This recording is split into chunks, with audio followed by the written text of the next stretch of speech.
જય શ્રી કૃષ્ણ બધાને, સ્વાગત છે નવા વ્લોગમાં। કેમ છો બધા? આશા કરું છું કે બધા મજામાં જઈશો। જો આજે તો ગુરુ પૂર્ણિમા છે તો બધાને હાર્દિક શુભકામના। અને આજે અમે જઈએ છીએ ભાટિયા હોસ્ટેલમાં, ને મારી સ્કૂલ છે તો ઘણા વર્ષો પછી જાઉં છું।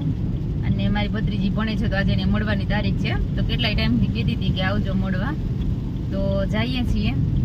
અને ઘણા વર્ષો બાદ સ્કૂલે જાઉં તો જોઈએ, સ્કૂલે ઘણી બધી યાદો જોડાયેલી છે સ્કૂલ સાથે।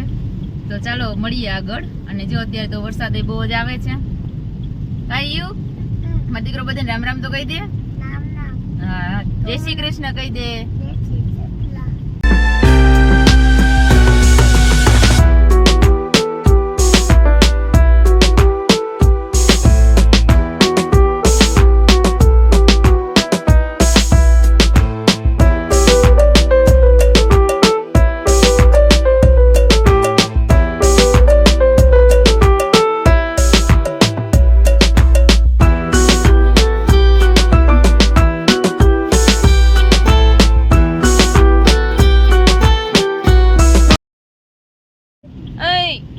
શું કરે?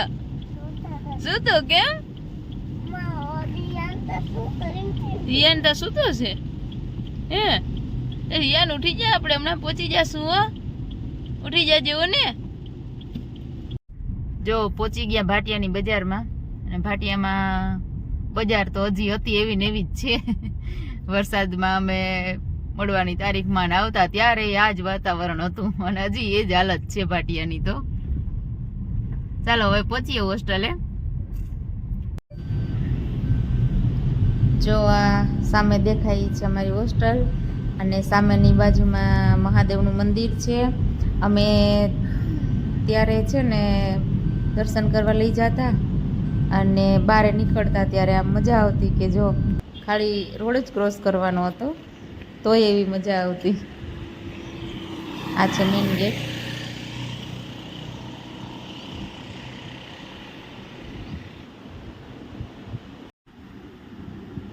જોઈએ તો પહોંચી ગયો એન્જલ પાસે, અને હવે અમે જઈએ પાછળના વિભાગ, હોસ્ટેલ વિભાગમાં છીએ। તો આ જે આગળ સ્કૂલ એરિયા છે, જો આ બાજુ છે એ સ્કૂલ બિલ્ડિંગ અમે હતા ત્યારે હતી। અને આ ગ્રાઉન્ડ છે, ગ્રાઉન્ડ મોટું છે, અહીંયા અમે રમતા, બાકી તો વધારે પડતા પાછળ રમતા। અને આ સાઈડમાં છે એ બધું નવું બન્યું છે, કેમ કે ખાલી પ્રાઇમરી વિભાગ હતો, હવે કોલેજ ને બધું એ બિલ્ડિંગ બની। આ પાછળ હોસ્ટેલ વિભાગ છે એના ગ્રાઉન્ડ। અત્યારે તો જો પાણી ભર્યું છે, આમાં તો ક્યાં।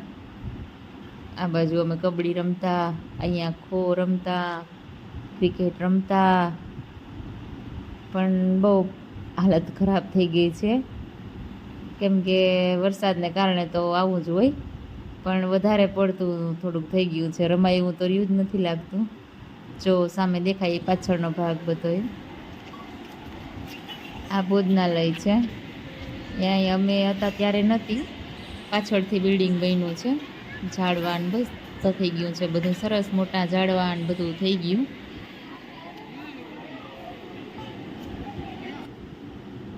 જો હું ને હિયાને અહીંયા આવીને જમવા માંડ્યા। હીરામણ અહીંયા આવીને કરી જાય ઘરેથી, જો દહીં, રોટલો ને ગુવારનું શાક ને। ચાલો હવે અમે નીકળીએ છીએ, કેમ કે હવે અમારે હોસ્ટેલે પહોંચવું છે, વરસાદ જેવું વાતાવરણ છે એટલે। યુ હેલો, આમ જો હેલો, જો મળી લીધું ઇન્ઝલબેનને, ને હવે અમે નીકળીએ। અમે વરસાદ જેવું થઈ ગયું છે, ને પાછા હોસ્ટેલે ફટાફટ પહોંચી જાય। થોડીક વાર કે કલાક જઈ આવીએ, તો બેનને એમ થઈ ગયા હતા એટલે ગયા હતા, ને હવે જો જઈએ પાછા। મારી રિયાને તો આવવું નહોતું, કાંડકું જોઈ અત્યારે રઈડો પટેલ કે જાવું હોય કે મારે। સારું ચાલો મળીએ આગળ। ઓય શું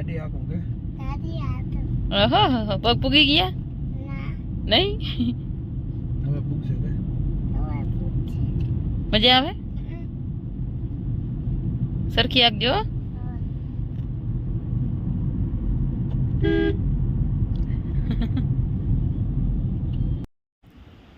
જો અત્યાર સુધી કાંઈ નહોતું, ભાટીએ કાંઈ નહોતું ને અચાનક જ એવો વરસાદ ચાલુ થઈ ગયો ને. અમે તો જો કે હવે સ્કૂલે પહોંચવા આવ્યા, પણ થોડાક દૂર છે ને ત્યાં તો બહુ જ વરસાદ આવી ગયો, કાંઈ દેખાતું જ નથી આગળ, એટલો વરસાદ પડે છે. જો આ સ્કૂલ આગળ એ રહી પણ કાંઈ દેખાતું નથી, રોડની આગળ થોડીક જ છે પણ હવે કાંઈ અહીંથી દેખાય નહીં, એકદમ વરસાદ પડે છે ને એટલે. જો બપોરના 12:30 વાગ્યા છે, નહીં 12:15 થયા છે.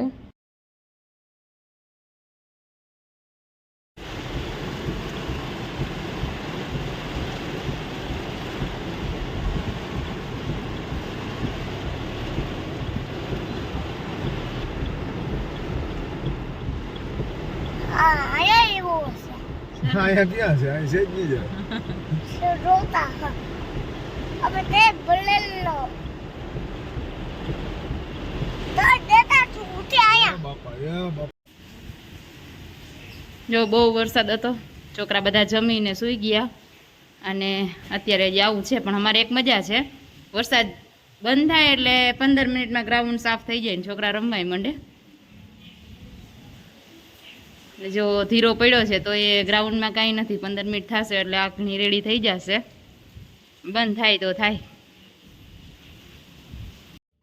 જો વાગ્યા છે 4 અને આજે અમારે હોસ્ટેલમાં ભણતો વ્યાસદેવ ધોરણ 8માં ભણે છે, એનો આજે બર્થડે છે. તો એના મમ્મી ને પપ્પા આવ્યા છે કે બધા બાળકોને ઘૂઘરાનો નાસ્તો કરાવવો છે. તો 4 વાગ્યા, છોકરાઓને ઉઠાડ્યા અને બધા એ નાસ્તો કરવા આવી ગયા છે. તો આજે તો બધાને આવું વરસાદનું વાતાવરણ ને ઘૂઘરા મજા આવી ગઈ.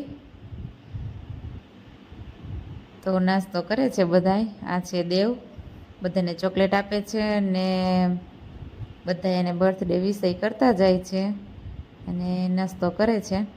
પછી બધાય રમશે.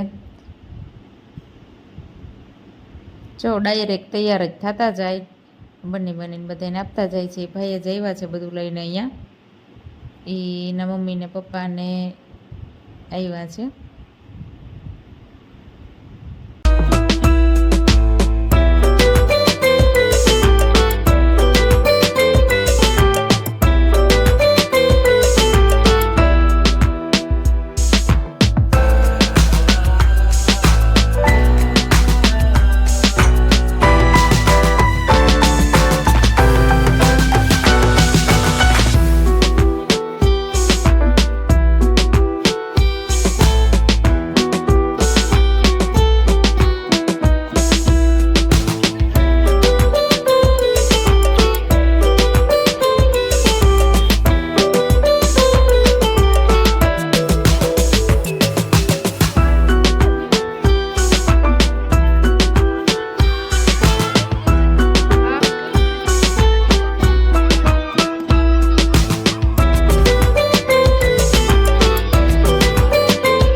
રજા હતી એટલે રીડિંગ તો બહુ કર્યું હતું, સવારના કરતા હતા જ, એટલે મેં ટીવી ચાલુ કરી દીધી. ને જો આવું વાતાવરણ છે, ક્યારેક ક્યારેક છાંટા આવે ને ક્યારેક ક્યારેક અચાનક ઠંડી થઈ જાય તો ગ્રાઉન્ડ તો પૂરું થઈ જાય છે. તો આવું છે અમારા સ્કૂલનું બધું અહીંયા શેડ્યુલ. અને હવે સાંજ પડવા એવી જમવાનું રેડી છે. ચાલો રેડી છે જમવાનું, રોટલી, શાક, વઘારેલા ભાત, છાશ. ચાલો તો આવી જાઓ બધા જમવા, અને એની સાથે જ આજનો બ્લોગ હવે પૂરો કરું છું. કેવો લાગ્યો એ જરૂરથી કહેજો. તો મળીએ આગળના બ્લોગમાં. ત્યાં સુધી બધાને જય શ્રી કૃષ્ણ.